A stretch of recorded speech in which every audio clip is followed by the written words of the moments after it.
ሰላም ዮኤል፣ እንዴት አለ? እንዴት ነው ራቢ ጉትማን? እንኳን ወደ ኢየሩሳሌም በደህና መጣ። መልካም ራቢ፣ እኛ በጣም ደስ ብሎናል። ደስ ካለህም ጉት ብለህ ጥራኝ። ምን ልረዳ እችላለሁ? መልካም፣ እኛ የኢየሱስን አስተምሮ በተመለከተ እውነተኛ ምላሽ እየፈለግን ነው። ዮሽኬ፣ ኦኬ፣ እሺ፣ ግልጽ ላድርግልህ። ቀና የሆነ መልስ ብቻ። ያን ጥቂት ታሪክ ይገልጸዋል። በአንድ ወቅት አንድ ንጉሥ ነበር። ከምታስበው በላይ እጅግ የተወደደና ልዩ የሆነ ንጉሥ ነው። ይህም ንጉሥ ብዙ ልጆች ነበሩት። በሆነ ምክንያትም ከልጆቹ አንደኛው በጣም ታዋቂ ይሆናል። ከሕዝቡም ብዙዎቹ ልዑል ብለው ጠሩት። አንድ ቀንም ንጉሡና ልዑሉ ወደ መንደሩ ይመጣሉ። መንደሩን በሙሉ ልዑሉ በመምጣቱ እንኳን ደህና መጣ ለማለት በጣም ደስተኞች ይሆናሉ። ንጉሡ ምን ይሰማዋል ብለህ ታስባለህ? ኢየሱስ የምትለው ይህ ሰው፣ ይህ ግለሰብ እርሱ ያለው የምትጸልዩት እንዲህ ነው፣ አባታችን ሆይ ነው ያለው። እናንተ ሰው ላይ ያተኩራችኋል። እናም ፈጣሪን እየረሳችሁት ነው፣ አባትየውን። ይህን ልጠይቆት ማለቴ ኢየሱስ ራሱ አብርሃም ከመወለዱ በፊት እኔ ነኝ ብሏል። ያን ባለ ጊዜ ሰዎች ሊወግሩት ለምን ድንጋይ ያነሱ?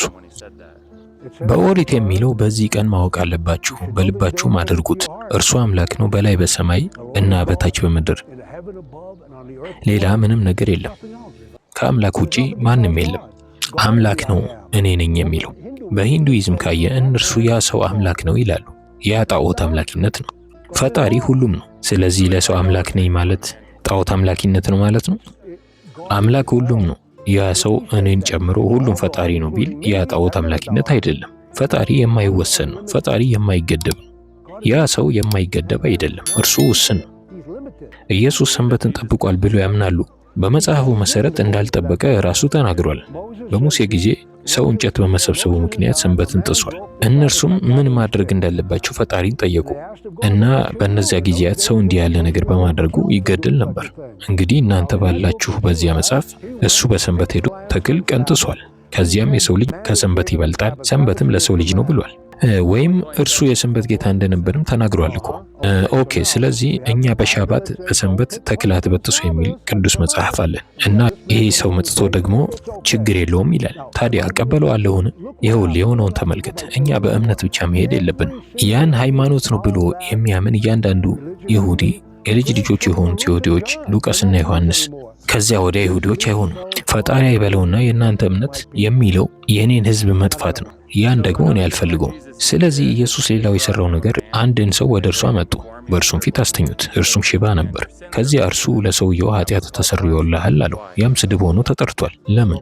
ጥሩ፣ ምክንያቱም ሰው የሌላን ሰው ኃጢአት ይቅር ማለት አይችልም። የሰውየውን ኃጢአት ፈጣሪ ይቅር ማለት አለበት። ለምሳሌ እኔ የአንተ ኃጢአቶች ተሰርየውልሃል ልልህ እችላለሁ። የዚያ ማረጋገጫው ምንድን ነው? የአስተምህሮ ማለቴ መሰረታዊ ነገሩ እንደሚያውቁት ከአብርሃም በፊት የነበርኩት እኔ ነኝ፣ ኃጢአትን መሰሬ ከቤተ መቅደሱ መብለጥ፣ እኔና አብ አንድ ነን ማለት የሚሰራው ነገር እኮ ፈጣሪ እንደሆነ የሚናገር ነው። ትክክል ነው። እኔ ለ2 ዓመት ህንድ ኖሬያለሁ። እነርሱ የሚሉትም አንተ ፈጣሪ እንደሆንክ ስታውቅ እኔ ፈጣሪ ነኝ እኔ ነኝ ትላለህ። እነሱ እንደዛ ይላሉ። በዚያ ሳለው ያንን አይቼዋለሁ። በሺ የሚቆጠሩ ሰዎች ይናገራሉ። እዚያ መደምደሚያ ላይ የደረሰው እሱ ብቻ አይደለም። ልክ ኖት። ፈጣሪ እኔን ጨምሮ ሁሉም እንደሆነ እየተገነዘብን እኔ ፈጣሪ ነኝ ማለት የለብንም። ትልቅ ልዩነት አለው። ይህ ክርክር ለ2000 ዓመታት ቀጥሏል። እኔ ያንተን አእምሮ ለውጣለሁ ብዬ አላስብም። አንተ በቤተ ክርስቲያን ውስጥ ፓስተር ነህ። አንተ የራስ መጽሐፍ አለ፣ የራስ ግንዛቤ አለ። የምትፈልገውን ለመናገር ደጋግመ ማለትን መቀጠል አለብህ። እኔ እንድትማር የምፈልገውም አንተ ጨዋ ሰው ነህ። አባትን ተመልከት፣ ወደ ንጉሱ ተመልከት። አንተ ያልከውን አንብቤዋለሁ። እዚህ ያለኸው ኢየሱስን ለማገልገል ነው። እዚህ ያለኸው እሱን ብቻ ለማገልገል ነው። አባትን አገልግል፣ ንጉሱን አገልግል። ብቸኛው እርሱ ነው። እርሱ የሁሉ ፈጣሪ ነው።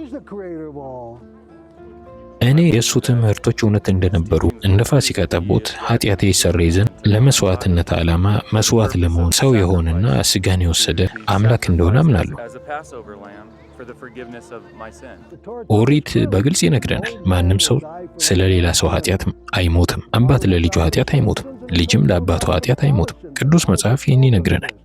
አንተ መጥተህ ይህ ሰው ስለ ሌላ ሰው ኃጢአት ሲል ሞቷል ትላለህ። ያ ኦሪትን ይቃረናል። ሌላ ያለው ነገር ደግሞ የኦሪት ጽሑፎች ሰዎች በሱ ውስጥ ዘላለማዊ ሕይወት ይፈልጋሉ፣ ግን እሱ የሚለው ኦሪትና ቅዱሳት ጽሑፎች ሁሉ ስለ እርሱ የሚናገሩ ነበሩና ዘላለማዊ ሕይወት በእርሱ ነው የሚገኘው። እሺ አሁን የምናደርገው የነገርኩህን ነው። ችግሩን በዚህ መንገድ በመሄድ አልፈታ ነው። ምሳሌ ልስጥህ። ኦኬ እኛ ማላኺ የምንለው ነቢይ አለን። እናንተ የምትሉት ማላካይ ነው። እሱ የታመነ ነቢይ ነው። እሱም ያለው እንዲህ ነው፣ ኤልያስ የመሲሁን ዘመን ለማምጣት ይመጣል። እሱም በአባትና ልጅ መሃል፣ በልጆችና በአባት መሃል ሰላምን ያመጣል። በአንተ መጽሐፍ ደግሞ ኢየሱስ በአባትና በልጅ መሃል ሰላምን ለማምጣት አልመጣሁም፣ ጦርነትን ለማምጣት ነው የመጣሁት ብሏል። እና አንተ ከነቢዩ በላይ እሱን እንዳምነው የጠየከኝ ነው። ነቢዩ ያለው በቤተሰብ ውስጥ ሰላምን ለማምጣት ነው እመጣለሁ ያለው። እሱ ደግሞ በልዩነት ሰላምን ለማምጣት አልመጣሁም፣ የመጣሁት ጦርነትን ለማምጣት ነው ብሏል። እንግዲህ ኦሪትን በሙሉ ቅዱስ መጽሐፋችንን በሙሉ ሕይወታችንን በሙሉ ወዲያ አሽቀንጥሬ እንደወረውረው የሚያደርገኝን እንዲህ ያለውን ሰው እንዴት አምናለሁ? በመሲሁ ላይ ያለውት መረዳት ምንድን ነው? ማለቴ ከቅዱሳት መጽሐፍ ጥናቶት መሲሁን እየጠበቁት ነውን? በየትኛውም ደቂቃ፣ በማንኛውም ደቂቃ እባክህ ፈጣሪ አሁን አድርገው። እርሱ ሲመጣ ቤተ መቅደሱም ይመጣል፣ በዓለምም ላይ ሰላም ይሆናል። ነገር ግን እኛ ቤተ መቅደሱ የለን፣ ሰላምም የለን። ስለዚህ አለመምጣቱን እናውቃለን። እና ከኢየሱስ ጋር ያለው ነገር እሱ እስራኤልን ከሮም ግዛት ነፃ አላወጣም። ያ ትንሹ ነገር ነው። እሱ በዓለም ላይ ሰላምን አላመጣም። እሱ ቤተ መቅደሱን አላመጣም። ከዚህ በኋላ ቢያደርገውስ ቢመለስስ? ኦኬ ታውቃለህ፣ እነግርሃለሁ። አሁን እኔ መሲሁ እንደሆንኩ ላረጋግጥልህ። ኦኬ የፈለከውን ተአምር እሰራልሃለሁ። የፈለከውን ንገረኝ። በዚህ ቅጽበት አንዱን አምጣ፣ ጥሩን አምጣ። እሺ ቤተ መቅደሱ ጠፍቷል፣ በ3 ቀን ውስጥ አስነሱት። ኦኬ በቀጣይ ስመጣ አደርገዋለሁ። ኦኬ ልክ ነው። አዎ እኔ የምጠብቀው የፈጣሪ መገለጥ የሚባለው ነው። እኛ እዚህ ያለነው ለዛ ነው። ፈጣሪ ራሱን አሁን ለማየት ነው። እባክህ ፈጣሪ ቤተ መቅደሱን አምጣልን፣ እባክህ ፈጣሪ መሲሁን፣ እነዚህን ነገሮች አምጣልን የምንለው። እኔ በዓለም ላይ ሰላምን እፈልጋለሁ፣ ግን እዚህ የምሆነው ለጥቂት ጊዜያት ነው። ይህንን ዓለም ትቼ እሄዳለሁ። እኔ ፈጣሪን ለማየት እፈልጋለሁ። የፈጣሪን መገኘት ለማየት እፈልጋለሁ። አባትን አገልግል፣ ንጉሱን አገልግል። እሺ መልካም ሕይወት ዮኤል።